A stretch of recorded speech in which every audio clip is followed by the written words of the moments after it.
बसुमतारी हाथाव BTR बासाव custom बसुमतारिया भेलु गैयै सासे सुबुं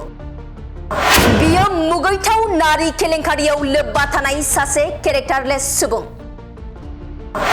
गावनो केरेक्टारलेस खायनो गुबुनखौ केरेक्टारलेस होननानै सानो बेफोरबादि गोख्रों रावजों कास्टम बसुमतारिखौ सोंखारिदों रंगुल बर'आ बसुमतारी हाथाव बिटिआर बासाव दिनै मानसिफ्रा सन्देह जादों जे कास्टम बसुमतारी बिथाङा मा बाथ्रा बुंदों अबयसे बिथांनि बाथ्राखौ सावरायबाय थानाया खोब मोजां बाथ्राबो नङा कास्टम बसुमतारी होननाय सासे मानसिया मोनबो भेलु आरो दाम गैयै सासे सुबुं कमसे कम कास्टम बसुमतारी होननाय मानसिया बयबो बर' रायजो बिथांमोना मिन्थिगौ मोनबो भेलु गैयै सासे बिथाङा मानसि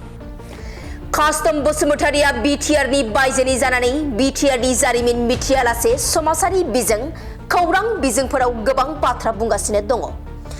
बिटिआर गोरोबथा प्रमोद बर'नि दैदेननाय सरकार आरो इउपिपिएल दोलोनि बागै बेरेखा बाथ्रा बुंनायनि हेंथायै फिन जाथाय होदों आरो गोख्रों रावजों सोंखारिदों मिरु इउपिपिएल लाइमोन गांखंनि बुंथिगिरि रंगुल बर'आ 17 बोसोर बिपिएफ दोलोनि खुंथाय समनि थासारि आरो आथिखालनि प्रमोद बर' दैदेननाय बिटिआर सरकारनि समाव थासारिनि गुस्लायनाय आरो जौगानायनि बागै फारियै रायखांनानै फिनजाथाय होदों रंगुल बर'आ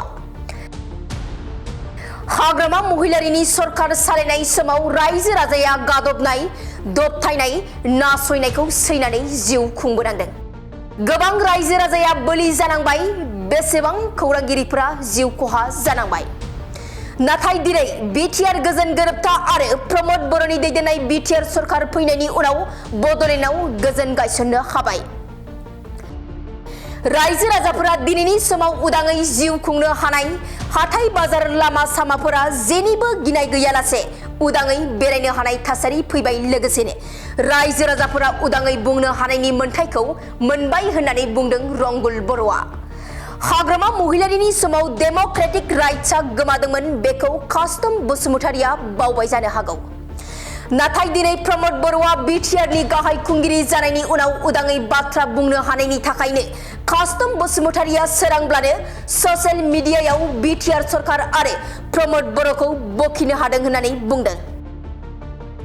कास्टम बसुमतारिया गाहाय खुंगिरि प्रमोद बर' आरो इएम रन्जित बसुमतारिया मानसि गावथारदों होननानै बुंनाय बाथ्रानि फोरमान होनांगौ होननानै बुंदों आरो बेनि थाखाय कास्टम बसुमतारिनि हेंथायै एफआइआर होगोन होननानैबो बुंबावदों रंगुल बर'आ बसुमतारी हाथाव बिटिआर बासाव दिनै मानसिफ्रा सन्देह जादों जे कास्टम बसुमतारी बिथाङा मा बाथ्रा बुंदों लोगोसे बिथाङा मा फोरमायनो नागिरदों अबयसे बिथांनि बाथ्राखौ सावरायबाय थानाया खोब मोजां बाथ्राबो नङा कास्टम बसुमतारी होननाय सासे मानसिया मोनबो भेलु आरो दाम गैयै सासे सुबुं कमसे कम कास्टम बसुमतारी होननाय मानसिया बयबो बर' रायजो बिथांमोना मिन्थिगौ मोनबो भेलु गैयै सासे बिथाङा मानसि बिथाङा सासे अत्यन्त नारी केलेंकारियाव जड़ित थानाय सुबुं बे मानसियासो दिनै बिटिआरआव फैनानै मायबा जानला मानला बाथ्रा बुंगासिनो दं दा बाथ्राया जाबाय बिथांनि बाथ्राखौ सोर दाम होगोन कास्टम बसुमतारीनि बाथ्राखौ बिथांनि जि बिथांनि बुंनाय रावफोरखौ रावबो मानसियानो बिटिआर बासिया भेलु होआ मानोना बिथाङा सासे केरेक्टारलेस सुबुं दा बिथाङा जारिमिनखौ मिथियाब्लासिनो गोबां बाथ्राखौ बुंगासिनो दङ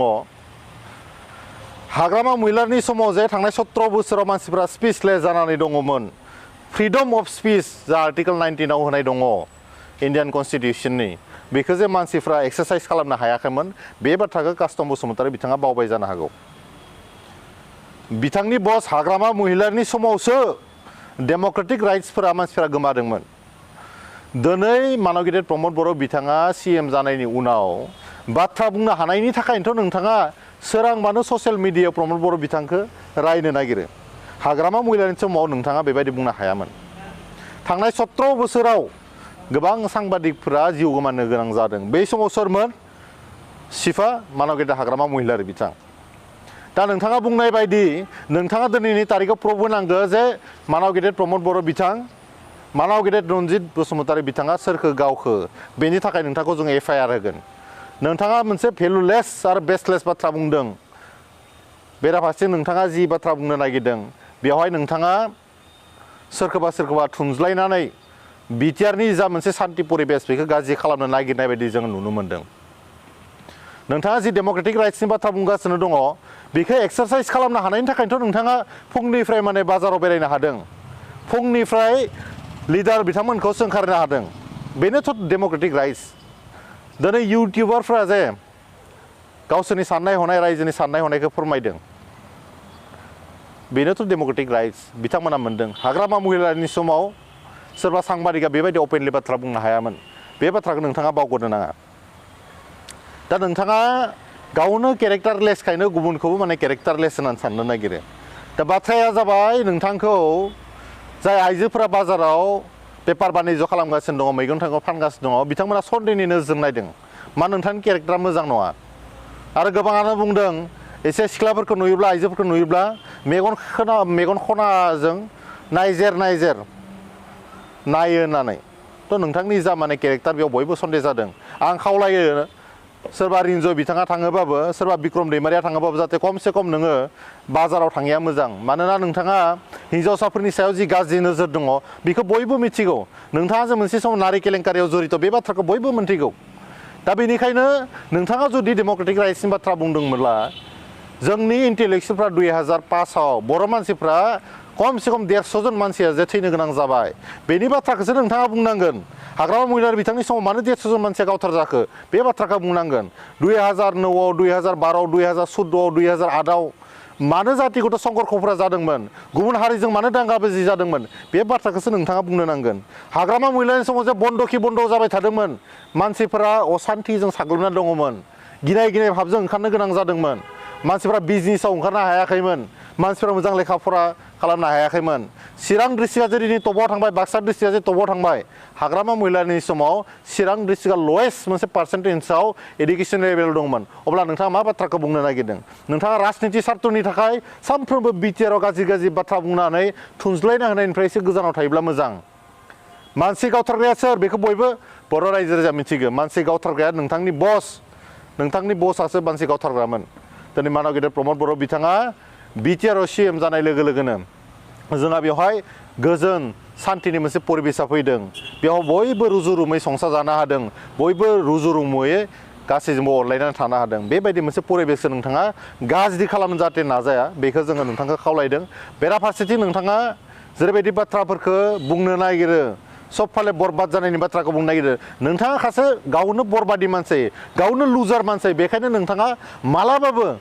पजिटिभ नोजोरजों रावखौबो नुवा बेनि थाखायनो नोंथांनि जा केरेक्टारखौ एसे सामलायनानै बाथ्राफोरखौ जाहाथे बुङो बावैसो जों मिथिनो मोनगोन जे नोंथाङा आरोबाव माबा मोनसे गोदान नारि केलेंकारि ओंखारदों होननानै बेबो जुदि बोरैबा एक्सप'ज जानो गोनां जायोब्ला नोंथाङा बहा गन्थं दोनगोन बहा खोमा दोनगोन एसे सानना नायनाया मोजां थेंक इउ